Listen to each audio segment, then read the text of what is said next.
Good morning, everybody. We will go ahead and get started now with our little webinar today on asset protection. Today, it'll be me and Chelsea Rikard speaking on having asset protection and making sure you do everything properly. If you are a business owner, or if you just have some different rental properties and those type of things. Since it's both of us sharing today, we don't have any slides, so it's just going to be a presentation with us talking. But I'm Lauren, and Chelsea's on here as well. We're both the managing members at a business law firm in Spartanburg, South Carolina. And our contact information is on our website, which is abizlaw.com. So please feel free to check that out and give us a call or email if you have any questions after this. But I'll kind of get us started a little bit about what we mean with asset protection. So a lot of times we have clients that come to us, and a lot of times we have clients that come to us maybe and they have businesses, or they have real estate, or they have rental properties, or possibly they own the business. They have a business that they actually own the real estate that runs out of that business. And they're worried about, how do I protect these assets from possible predators of my business, or if possible tenants get in accidents in my business, and all of those type things. So a lot of times we want to make sure that we are protecting those assets for our business owner clients, or maybe you don't consider yourself a business owner. Maybe you just have some rental properties and you don't really think of yourself as that business owner, but you are, because you need to think about asset protection in those times. So a lot of times with asset protection, we think about it with setting up different business structures, as well as asset protection for our future heirs with estate planning. So we'll kind of talk about the business structure first and end kind of on the estate planning side. So say you do own rental properties, or you own real estate, or you have a service business. Protecting your personal assets are important. So by doing that, we can set up different structures like limited liability companies, or we can set up corporations, possibly S corporate, like a statutory closed corporation, taxed as a S corp, or possibly a full C corporation, which is your normal corporation with a board of directors. It depends on your individual circumstances. But a lot of times we're thinking maybe something simple like setting up that LLC for your rental properties, or setting up that LLC for the piece of real estate where you run your service business out of, to have that as a separate asset. So if you were to get sued, they're only looking at the assets in that LLC, not your individual assets. So it's important when we're thinking of asset protection to look at what we're trying to protect and how to divide those assets to make sure we're putting them in the proper entities, such as LLCs or corporations. Sometimes those service businesses will put in a corporation, or maybe you do have a lot of rental properties, and we think about possibly using multiple LLCs and a holding company. So it's interesting to think about the different ways we want to set those up for asset protection. But the biggest thing to start is setting up that separate entity that makes it separate from your legal self. Maybe that is the LLC, or maybe it's the corporation. And that's something we would want to dive deeper in with a client to say, what are the pros and cons of the LLC versus the corporation? LLCs have a little bit more flexibility, can do different ways with ownership percentages. But in a lot of ways, they're a lot more complicated too. So we want to dive into, what do you need this business to do, and how do you want it taxed? So it's an important conversation, not only with your attorney, but with your financial people as well, thinking about your accountants and your financial investors, to think, how should we overall structure this for tax purposes as well? So we think about setting up those entities to make it a separate entity for yourself is the first step we're looking at with asset protection. And we have to have that in-depth conversation about the LLC versus corporation, but then say we've got this set up and we're ready to make sure that if we get sued, we're not going to get sued by all these different, our personal assets aren't coming into play. And that's where Chelsea's going to come over and kind of talk about using the LLCs and corporations as asset protection and making sure we're actually doing it properly from a piercing the corporate veil standpoint. Hi, good morning, everyone. So I'm Chelsea Rikard. I'm also one of the attorneys at a business law firm, and I do a lot of business litigation. So dealing with how to protect one's assets, either personal assets or business assets from litigation, that's something that I deal with almost on a daily basis. So Lauren has talked a lot about, and she used the example of real estate. And so if you have rental properties or something like that, and that is a very common industry in which we do a lot of asset protection structuring, but a lot of other industries that we also are working or creating asset protection plans include other high risk industries. I think of construction. I think of something that involves either dangerous work or high risk work, or something in which the activity that's taking place on the premises is more of a high risk type activity. So if you think of high risk industries, and then you think of something that has high value assets inside of that business, that is the type of business that really should consider creating an asset protection plan. So when we talk about asset protection, when we're talking about assets in particular, you're looking at the business owner's personal assets, so their home, their cars, their bank accounts, maybe some other homes that they have. And then we're also talking about the assets inside of the business itself. And so you're going to hear my toddler. Sorry. So the assets that are inside of the business itself. So for example, I talked about construction, and they have a lot of heavy machinery, which are incredibly expensive. And so we want to make sure that if the construction company is sued, that their high value assets, their equipment and things of that nature, the materials that they're purchasing, are not going to be at risk of being liquidated to pay off a judgment or paying off a creditor if a creditor is the one that's suing. So things of that nature. So what we do in that plan is we separate the assets from the operational company. And that's when you start looking at having two separate entities, and whether or not we want to have those entities structured as LLCs or as some type of corporation. That's where we kind of take a deeper dive and we discuss what are the actual owners looking for, what are their incentives, what are they looking at tax wise as well. And so that's when we really partner with the CPA and we talk about, okay, this is the type of planning that we can get for this structure versus this is the type of liability protection we get for this structure over here. So that is kind of from the business perspective, how we can separate the business's assets from the operational company, which has the higher risk. So once you take the assets out of the operational company and you put it in a separate entity, you're protecting those assets. So if the operational construction company, I deal with a lot of construction companies, is the one that is sued, let's say someone gets hurt on their site or there's a breach of contract claim in relation to that construction company, the assets are not at risk because they're in an entirely separate entity. And we've got to create certain structures between those businesses, such as lease agreements and things, to make sure that those assets are truly going to be protected. And then setting aside kind of the business assets, we also, like I said, we look at the personal assets, and those are the assets of the business owners. And so we want to make sure that we're also using structures or trusts, like Lauren is going to talk about, to make sure that the owner's assets, their homes, their cars, their vacation homes, whatever it may be, are also being protected if the business is being sued. So the business that they're own.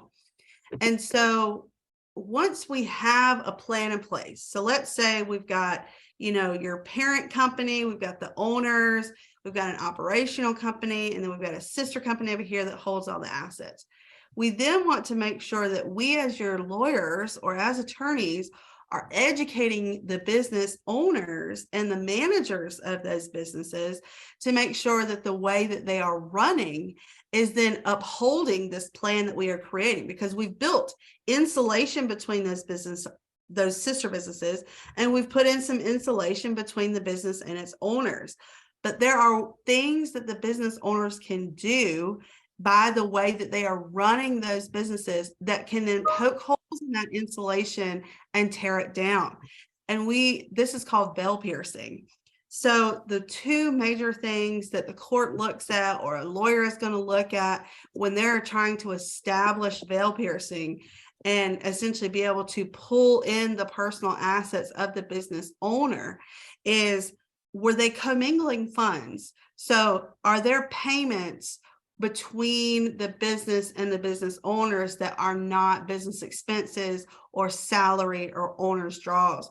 For example, if I start looking at the bank statements of the business or the credit card statements of the business, are there payments on those credit cards or charges on those credit cards that are not business expenses and are most likely personal expenses of the owners?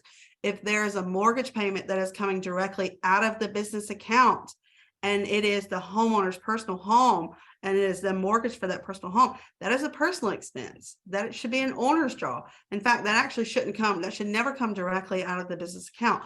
So when we start seeing these mixing of personal transactions from business funds, that is the first thing that we look at, and we've already cracked that door open to veil piercing. And then the second thing that we look at is, did the business keep up with what we call corporate formalities? And what I mean by that is, there are certain things that business owners should do, at least on an annual basis, to keep up with these corporate formalities. So they should have an annual meeting minute where they sat down, even if it's a single member LLC or just a 2-member LLC, they sat down with each other and they created a document called a meeting minute. And they said, okay, this is how we did on the finances this year. This is our goals for this coming year. And we did great, or this is what we want to fix, et cetera, et cetera, et cetera. They sign it and it goes into a corporate book. It is kind of like a binder. We order these corporate books for our clients so they already have that ready and set to go. Another thing that we want to see is if the business owners are voting to make a major decision, such as they want to get a business loan, or they want to sell a large asset, or they want to give a loan or settle a claim, there should be a document where the business owners sat down and voted on that decision in accordance with the voting threshold. So if it's a majority, if it's that passes, if it has to be unanimous to pass. So we want to see documentation that major decisions that are occurring within the business are actually being voted on by the business owners. We call these corporate formalities. And this is probably the number one thing that a lot of business owners are not keeping up with and don't necessarily realize that they need to be doing. So if a business owner is commingling funds and they're not keeping up with our corporate formalities, and then we can establish that they are doing this for some impermissible, bad faith, even fraudulent reason, such as attempting to avoid creditors or trying to squeeze out a minority shareholder or a minority member, then that is when we can pull in those personal assets of the business owners to liquidate, to pay a business related debt or even a judgment against the business.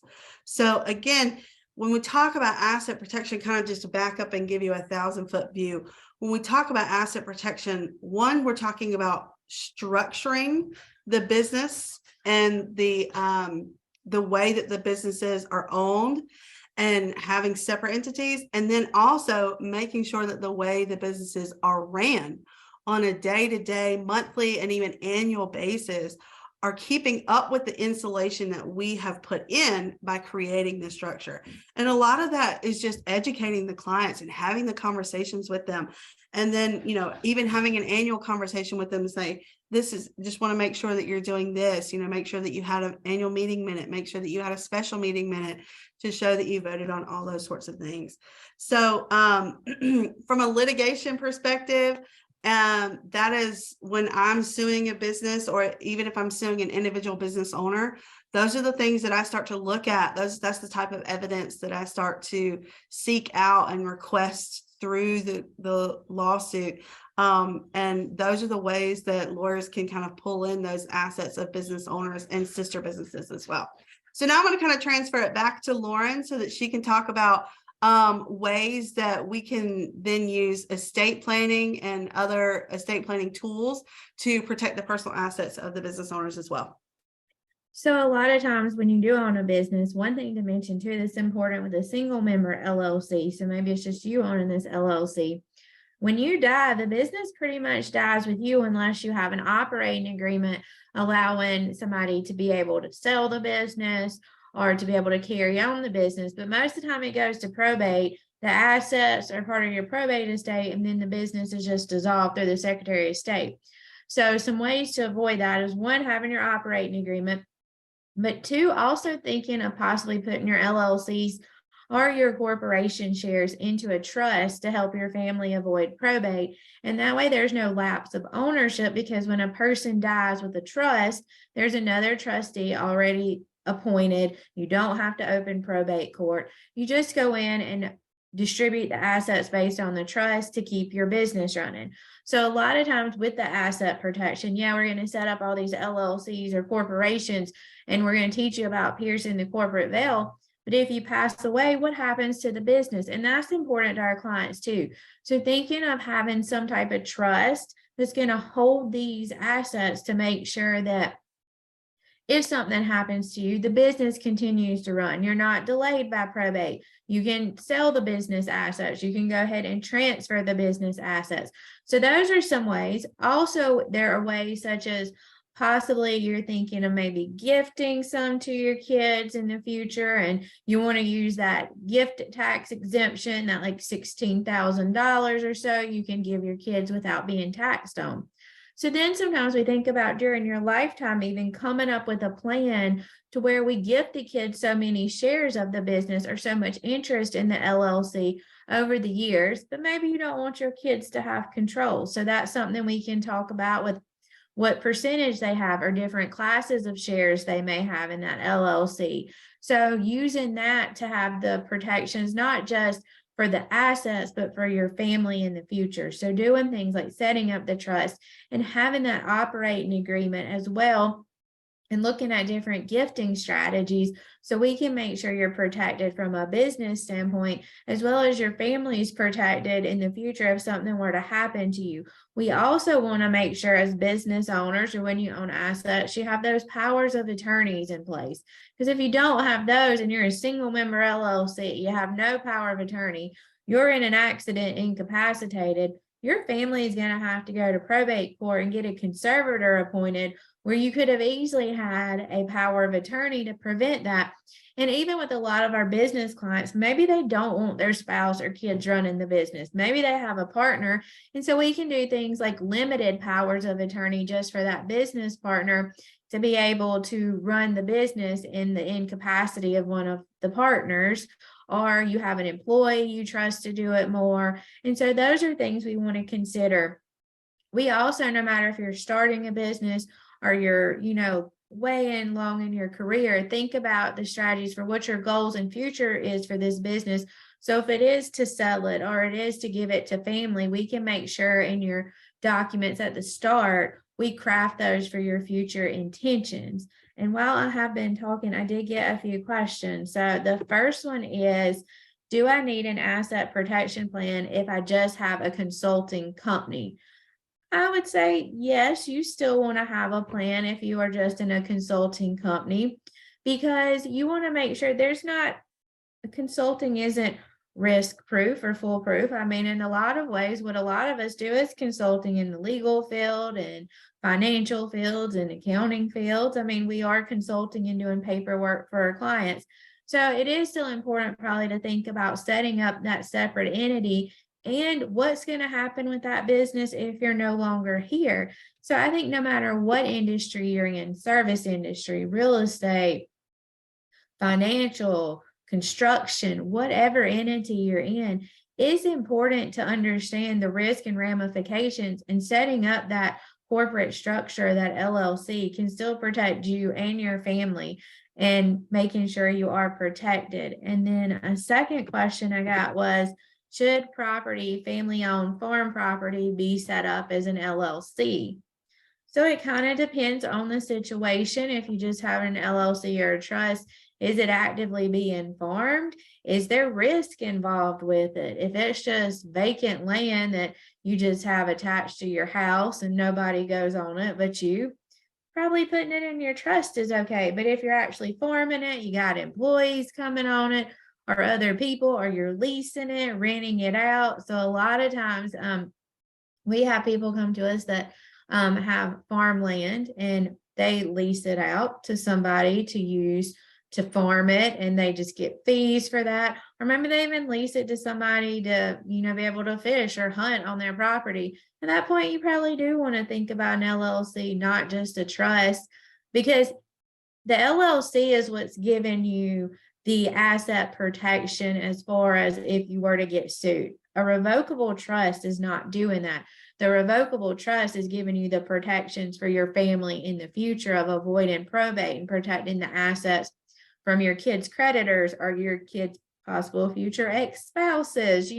That's the family protection comes with the trust. The asset protection comes with the business. So we just have to weigh what you're doing on the land and the pros and cons. And also thinking of farm property, we got to weigh in, are you getting that agricultural exemption? Are you going to lose it? And going through that analysis as well, because that's the big exemption you get for tax purposes. So all of these are usually a case by case basis, but really it's what are you doing with the land makes a determination of if you want to put it in an LLC or some type of corporate entity versus just leaving it in a trust. Depends what you're doing with it. So it's a case by case basis, but we are happy to walk through that with anybody. And at this time, if anybody else has any questions, you can feel free to ask them out loud or send it to us in the chat. We are always happy to answer those. And on top of it, this will be recorded and we'll put it on our YouTube channel and share it on our social media pages. So if any of your friends or family need it, please feel free to share this with them as well. But does anybody have any questions?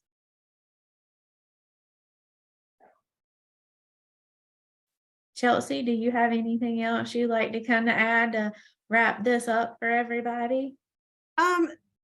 Just one kind of in piggybacking on the last question and your response to the last question, the complexity of the asset protection plans that we create is based on the service, the amount of risk that's involved in the particular industry that the owner is working in or the business is in, and then what their goals are. Is their goals mostly just to protect the business's assets, or are they trying to create some estate planning type goals and achieve those estate planning type goals so they can set up for an easy transfer of ownership upon their passing, or they want to make sure that the liability and the risks while it's still operating is as minimal as possible.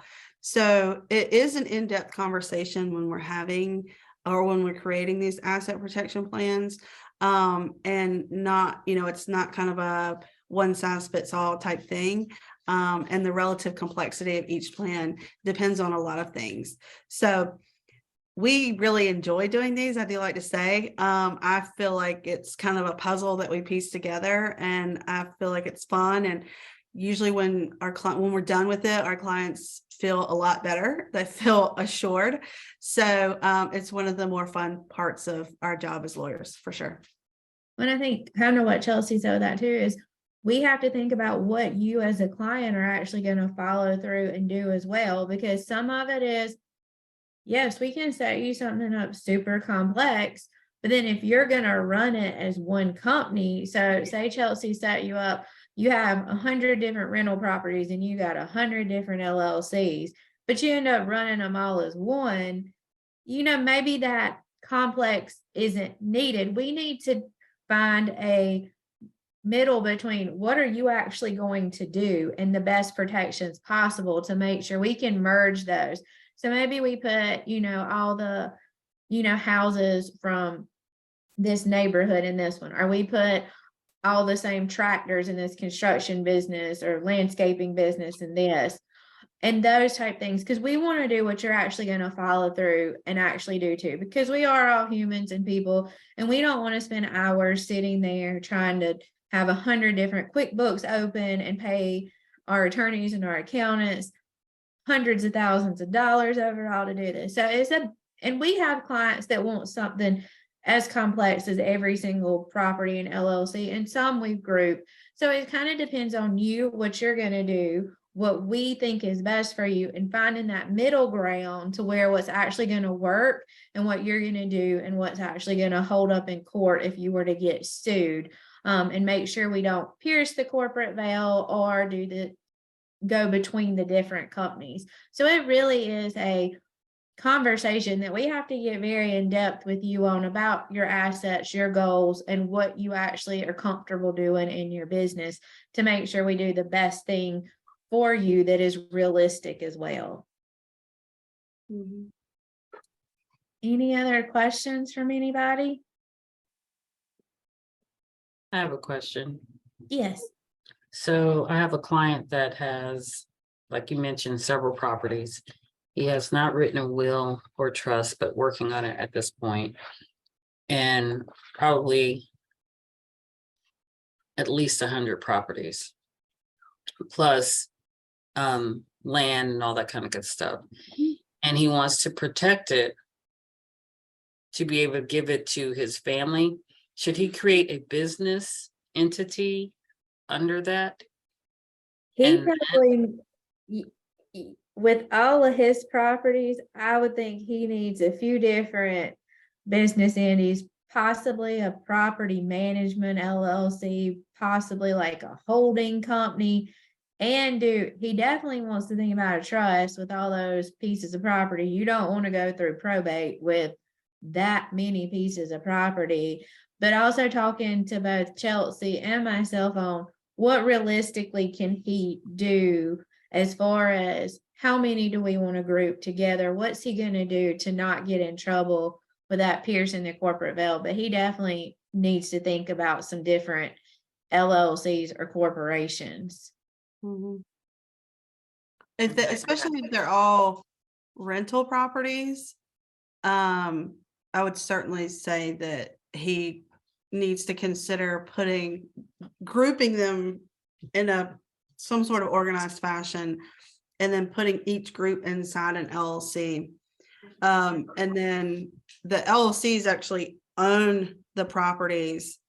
But then if he's got another company, or if he is responsible for managing the properties, then generally what we do is we'll create a separate entity, either LLC or corporation, and that is the one that is going to be the property manager.